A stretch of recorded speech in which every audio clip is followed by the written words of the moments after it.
UPPL सरकारा दासिमहालागैनो सासेबो जोंनि गथ' गथाय बा शिक्षित निबनुवा माने जुबक जुबतीफोरनो सासेबो मोनसेबो साख्रि होनो हायाखै।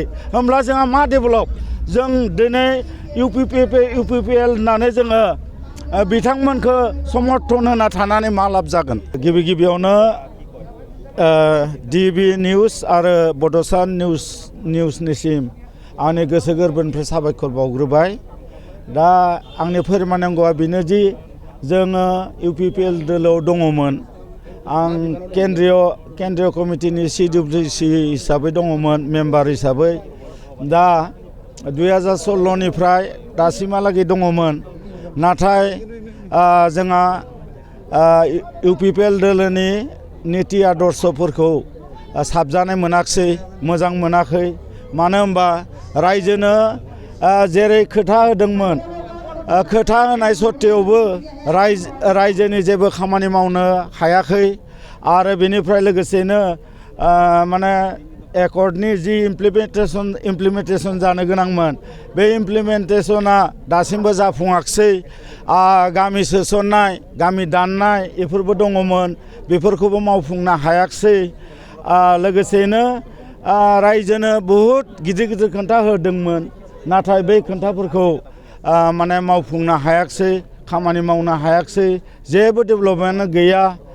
जों सरकाराव थानानै मा जानो। दा बेखायनो जिहेतु डेभेलपमेन्टआनो गैया BTDनि सिङाव, होमबालाय जोङो सरकारजों थाफाना मा जानो। आरो बिथांमोना जोंनि माने ओइ जे UPPLनि लिडारफोरा दलखौनो सामलायनो रोङाखै। नीति आदर्श मोजाङै जोंनि गेजेराव अनलायनानै दलखौ जे मजबुत खालामनांगौ, बेखिनिखौ बिथांमोना रोङाखै। स्वयं चिफ बिथाङानो बे दलखौ सामलायनो रोङाखै होननानै आं बुंगोन।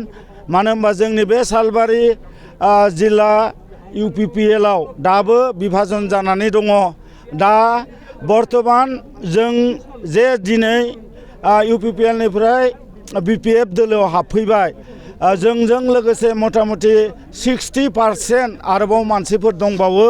नेक्स्ट बार जों जयैनो जोङो 1000सेसो माने जोङो पदबि थानाय बा पदबि गैयि जोंनि भटार रायजोखौ लानानै जों 1000-1500 आरोबाव जयेन जाबावनायनि जोङो रायज्लायगासिनो दं आरो जागोनबो। मानो होनोबा दिनै बिथांमोनखौ जों लामा नायनानै थाबाथ' जाया। जोंनो डेभेलप नांगौ, रायजो राजानो डेभेलप नांगौ। बे हिसाबै जोङो माने UPPLखौ गाज्रि मोननानै, UPPLनि नीति आदर्शखौ गाज्रि मोननानै दिनै जोङो माने BPF दोलोआव फैबाय। जों बेखौनो सानदों जे सरकार थासान्दियावबाबो जोङो सरकारखौ दोननानै, जिहेथु सरकार थाना मा जानो, जोंनि जेबो खामानि जायाखै, जोंनि कर्मिफोरनिबो जायाखै आरो रायजो राजानिबो जेबो जायाखै। बेखौ नुनानै जों सानबाय जे सरकार गैयि दलबाबो जोंहा हाग्रामा महिलारि सारा आगोलाव जे 15 बोसोर सोलिलांबाय, रायजोखौ सलायबाय, बिथाङा मोजाङैनो सलायदों। बिथांनि दिनाव CSB भट दङमोन। जोंनि एन्टायार BTD रायजोनि माने गथ' गथाय शिक्षित निबनुवा सात्र साथ्रिफोरनो बिथाङा साख्रि बाख्रि होनो हादोंमोन। नाथाय दिनै UPPL सरकारा दासिमहालागैनो सासेबो जोंनि गथ' गथाय बा शिक्षित निबनुवा माने जुबक जुबतीफोरनो सासेबो मोनसेबो साख्रि होनो हायाखै।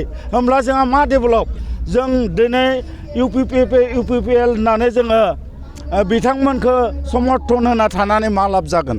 बेखायनो जों सानदों माने BPFआव फैनायनि उद्देश्यआबो बेनो, जों जाहाथे नेक्स्ट जोंबो बिथांमोनखौ सहाय खालामनानै आरो लोगोसेनो जोंबो नाजानानै जाहाथे नेक्स्ट बार 2025आव जोङो माने BTDआव हाग्रामा सरकार, हाग्रामा बिथांखौनो चिफ बानायनायनि थाखाय जोङो गासैबो जानजियाव माने जानजि खाफ्रानानै जों आवगायबोबाय। जोंनि उद्देश्यआ बेनो, जोंनो रायजो राजानो डेभेलप नांगौ, हिसाबै जोङो डेभेलपखौ आसा खालामनानै जोङो दिनै UPPL-निफ्राय BPF दोलोआव जोङो जइन जाबाय। जोंहा बिथां प्रमद बर'आ बुङो बहुद जौगादों होननानै, किन्तु जों रायजो राजा नोंथांमोनानो गासैबो मिडिया पार्सन नोंथांमोना मिथिजोबगौ मा जौगादों, बेसे लामा सामा बा हयथ'बा अफिस कासारि जौगादों बेखौ नोंथांमोना मिथिजोबगौ। गोदो जे BTAD सुक्ति जानायनि उनाव जे माने बिल्डिं बा क'क्राझार सेक्रेटारियेटनिफ्राय आदि करि इन्जिनियारिं कलेजनिफ्राय हयथ'बा माने বিভিন্ন অনুষ্ঠান प्रतिष्ठान बिथां हाग्रामा महिलारी सारनि नेतृत्वआवनो BPF दोलोनिफ्रायनो सरकारनिफ्रायनो बेफोरखौ मावखानाय। लामा सामायाबो एनटिआर जोंनि BTAD सिङाव जिखिनि लामा सामा आगोलनो मावखाजोबनाय, आगोलनो बिथां जोंहा हाग्रामा महिलारीनि नेतृत्वआवनो बिथाङा लामा सामाफोरखौ मावखाजोबदों। दा दिनै बिथांमोना गिदिर खोन्था बुंमालाय मा जानो, रायजोआ नुदों बेसे डेभेलप जादों। दा बेयाव आं बारा खोथा बुंनो गोनां गैया, माने बिथांमोना ओरैनो रायजोखौ थगायनायनि बादै जेबो मावाखै। जिखुनु बिथिङाव जिखुनु डिपार्टमेन्टआव बिथांमोना डिपार्टमेन्ट वाइसै बिथांमोना मोजां सालायनो हायाखै। नङाबा दिनै जोंनि बे 49 डिपार्टमेन्टआनो गैला, हनै 26टा डिपार्टमेन्टआ बाहेरायाव खारजोब्बाय नङा होमबा।